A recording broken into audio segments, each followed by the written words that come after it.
सना यूसुफ के केस में डेवलपमेंट हुई है और शॉकिंगली उमर हयात जो कि जिसने सना यूसुफ को कत्ल किया था उसने ये कन्फेस भी कर लिया कि मैंने उसको कत्ल किया और साथ में उसने रीज़न भी बता दी कि मैंने उसको कत्ल क्यों किया है। उमर हयात का ये कहना था कि मैं इससे मिलने की कोशिश बहुत दफ़ा करता रहा और ये मेरे साथ कांटेक्ट में भी थी। 2 दफ़ा इसने मुझे वहाँ पे बुलाया और मैं 2 दफ़ा वहाँ पे गया भी, लेकिन ये मुझे नहीं मिली।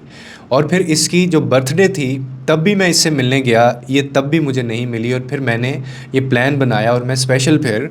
इस्लामाबाद गया और वहाँ जाके फिर मैंने इसको कत्ल कर दिया। और उसने रीज़न उसकी ये बताई कि वो जो जैसे इस्लामाबाद पुलिस भी कह रही थी कि रिपीटेडली रिजेक्शन का जब मुझे सामना करना पड़ रहा था, जब वो बार बार मुझे मना कर रही थी, तो जिसकी वजह से मुझे गुस्सा आया और मैंने फिर इसको जान से मार दिया। अच्छा, इससे पहले कि मैं कुछ भी कहूँ या इसकी डिटेल्स में आपको बताऊं जो मैं बताना चाह रहा हूं इस वीडियो के थ्रू, मैं एक चीज़ आपको क्लियर कर देना चाहता हूं। It's very clear, crystal clear है ये चीज़ कि मैं जो भी कहूँगा इस वीडियो के अंदर वो कहीं भी इस एक्ट को जस्टिफाई नहीं करेगा। ये जो एक ब्रूटल क्रिमिनल और एक बारबरिक किस्म का एक एक्ट किया गया, ये इसको जस्टिफाई नहीं करेगा मैं जो भी बात करूँगा। लेकिन मैं आपको एक पॉइंट ऑफ व्यू बताना चाहता हूँ, एक ऐसा पर्सपेक्टिव जिसको शायद पेरेंट्स थोड़ा सा ओवरलुक कर जाते हैं। और वो शायद अगर 1% भी चांस था तो सना यूसुफ की जान बचाई जा सकती थी या सना यूसुफ आज ज़िंदा होती, अगर हम इस पर्सपेक्टिव से चीज़ों को देख रहे होते, हम यानी जो पेरेंट्स होते हैं। अब इस केस से बहुत सारी चीज़ें हमें सीखने को भी मिलती हैं और वही हम आगे अभी इसी वीडियो में बात करने लगे हैं। पहली बात तो ये है कि मैंने आगे भी कहा कि आपको जितनी मर्ज़ी तकलीफ़ हो जाए, आपको जितनी मर्ज़ी रिजेक्शन मिल जाए, आप जितने मर्ज़ी हर्ट हो जाएं किसी के एक्शन से, killing someone would never be the answer, ये जवाब नहीं होना चाहिए। और ये वाला जो रास्ता है ये आपको हरगिज़ किसी सूरत अपनाना नहीं चाहिए। And nothing and absolutely nothing justify कि जी आप अगले बंदे की जान ले लें और कहें कि उसने क्योंकि मुझे बार बार बुला के उसने मेरे से वो मिला नहीं या मिली नहीं, इसीलिए मैंने उसको जान से मार दिया। Now here is a perspective जो मैं आपको बताना चाहता हूँ कि आजकल के अनप्रेडिक्टेबल वर्ल्ड के अंदर आपको पता है कि जब सोशल मीडिया का दौर है और लड़कियां, हर दूसरी लड़की जो घर की है वो चाहती है कि उसको फेम मिले,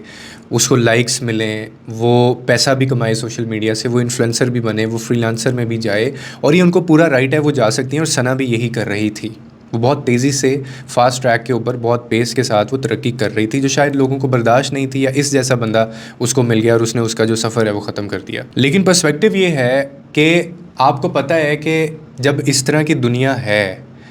और पेरेंट्स जब इन्वॉल्व नहीं होते अपनी बच्चों की ज़िंदगी में, या उनके बच्चे पार्टीज़ में जा रहे होते हैं, या उनके बच्चे दूसरे शहरों में जा रहे होते हैं, या उनके बच्चे अगर इन्फ्लुएंसर से भी मिल रहे होते हैं, तो फिर भी पेरेंट्स पीछे से इन चीज़ों को नेगलेक्ट कर जाते हैं कि जो उनकी जो रिस्पॉन्सिबिलिटी है ना एक पेरेंट्स की, वो इतनी ज़रूरी होती है कि वो किसी बच्चे की जान भी बचा सकती है। अब इस केस में भी आप थोड़ा सा अगर देखें तो एक चीज़ तो साबित हो गई है, उमर हयात ने जो बयान दिए, और उसका मोबाइल भी अभी सामने आ जाएगा। उस मोबाइल के अंदर हो सकता है कोई इनकी कोई चैट या इनकी कोई, अगर सना की तरफ से चैट इनको ना मिले, लेकिन कम से कम ये चीज़ साबित हुई है कि इसका कांटेक्ट सना यूसुफ से हुआ था। अब बहुत सीधी सी बात है, मतलब इसमें कोई कन्फ्यूजन वाली चीज़ ही नहीं है कि आपको एक बंदा है वो कॉन्स्टेंटली मैसेज कर रहा है, आपने उसको कह भी दिया मिलने का, और आप वो अगर आया भी, आप नहीं भी मिलना चाहते उससे, आपने उसको मना कर दिया है, तो आपको उस वक्त चाहिए कि आप किसी फैमिली मेम्बर को अपने घर में से, अपनी अम्मी अब्बू जिससे भी आप ज़्यादा करीब हैं, या अगर फैमिली नहीं तो कम से कम अपने किसी क्लोज़ फ्रेंड के साथ आप ये चीज़ें शेयर करें, या किसी ऐसे बंदे के साथ जिसके साथ आप कंफर्टेबल समझते हैं। तो ये चीज़ें उनके नॉलेज में लेके आनी चाहिए। अगर सना ने भी ऐसा किया होता तो मैं ये कह रहा हूँ कि अगर यार 1% भी किसी चीज़ का अगर चांस हो तो वो लेना चाहिए। हो सकता है सना आज हमारे अंदर जो है वो ज़िंदा होती और वो आज हम उनको देख भी रहे होते। लेकिन 1 दफ़ा भी नहीं, 2 दफ़ा भी नहीं, 3 दफ़ा इस बंदे ने कांटेक्ट किया है और सना ने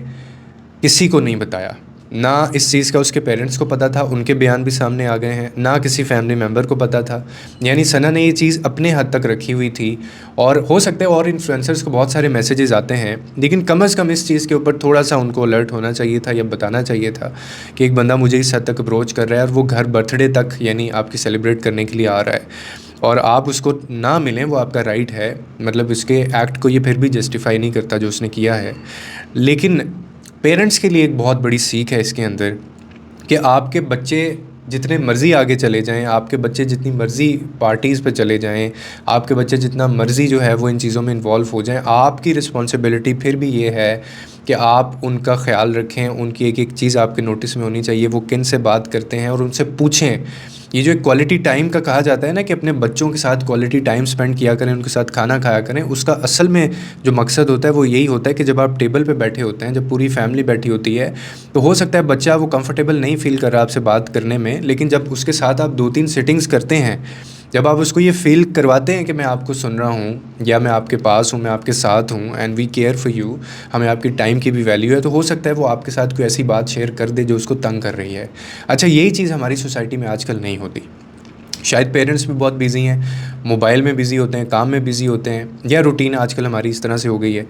कि अब टेबल के ऊपर कभी शायद मैंने देखा हो कि कोई फैमिली इकट्ठी हुई है और वो सारे फैमिली मेम्बर्स उसके अंदर पूरे हों। और एक पॉइंट और जो मैं हमेशा उठाता होता हूँ कि पेरेंट्स जो है ना, उनको सिर्फ इमोशनली अपने बच्चों से आजकल नहीं जुड़ना है, बल्कि उनको डिजिटली भी इन्वॉल्व होना है अपने बच्चों के साथ। आपके बच्चों के पासवर्ड्स आपके पास होने चाहिए, आपके बच्चों की जो चैट्स हैं या उनके जिनसे राब्ते हैं, अगर कम से कम इतना नहीं कर सकते, अगर उनको वो एक प्राइवेसी का नारा लगाते हैं, इतने वो बड़े हो गए हैं और वो आपको आगे से बातें सुनाते हैं, लेकिन आपको ये तो पता होना चाहिए ना, आप यानी डिजिटली इतने एक एजुकेटेड तो हो ना कि आपको ये पता हो कि यार इस बंदे की या मेरे बच्चे की लाइफ में चल क्या रहा है। हमारे केसेस कई दफ़ा ऐसा भी होता है, मैंने बहुत सारे ऐसे मतलब देखे हैं केसेस जहाँ पे बच्चों ने अपने पेरेंट्स को ब्लॉक किया होता है, पेरेंट्स को पता ही नहीं होता। बच्चों ने अपने पेरेंट्स को अनफ्रेंड किया होता है, उनको पेरेंट्स को पता ही नहीं होता। बच्चों ने अपने पेरेंट्स के नंबर्स तक यानी उन्होंने हाइड किए होते हैं, या अपने मोबाइल से कुछ इस तरह की चीज़ें की होती हैं कि पेरेंट्स को पता ही नहीं चलता।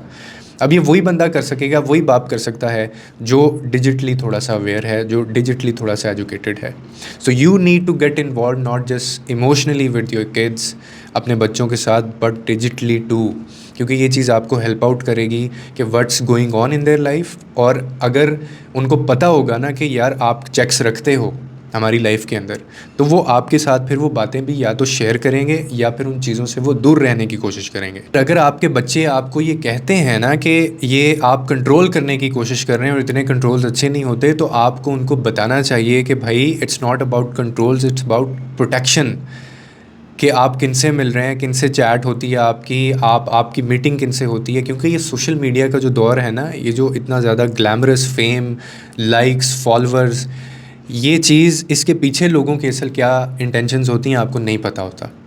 और कहीं ना कहीं इंसान ऐसी गलती कर जाता है कि उसका आपको फिर प्राइस इस सूरत में भुगतनी पड़ती है। अब इस केस में भी आप देख लें कि उनके पेरेंट्स के भी उन्होंने कहा कि जी हमारी तो कोई दुश्मनी तो थी नहीं, लेकिन हमें ये भी नहीं पता था कि सना की लाइफ में क्या चल रहा था। इसका मतलब है सना कि अपनी माँ से डिस्कस नहीं करती थी, या माँ सना से डिस्कस नहीं करती थी, इसका मतलब ये है या बाप सना का उससे कुछ चीज़ें डिस्कस नहीं करता था।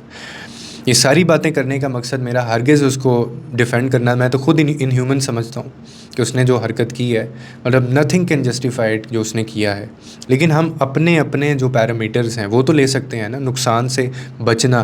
या नुकसान से बचने के लिए कुछ इक़दामात उठाना,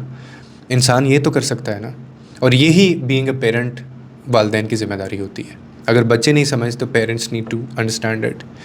उम्मीद करता हूँ आपको इस वीडियो से कोई ना कोई अंडरस्टैंडिंग मिली होगी और आपकी लाइफ में कोई वैल्यू ऐड हुई होगी। हमेशा की तरह वही जो आखिर में कहता हूँ, लोगों के लिए आसानियाँ पैदा कीजिए, रब आपके लिए आसानियाँ पैदा करेगा।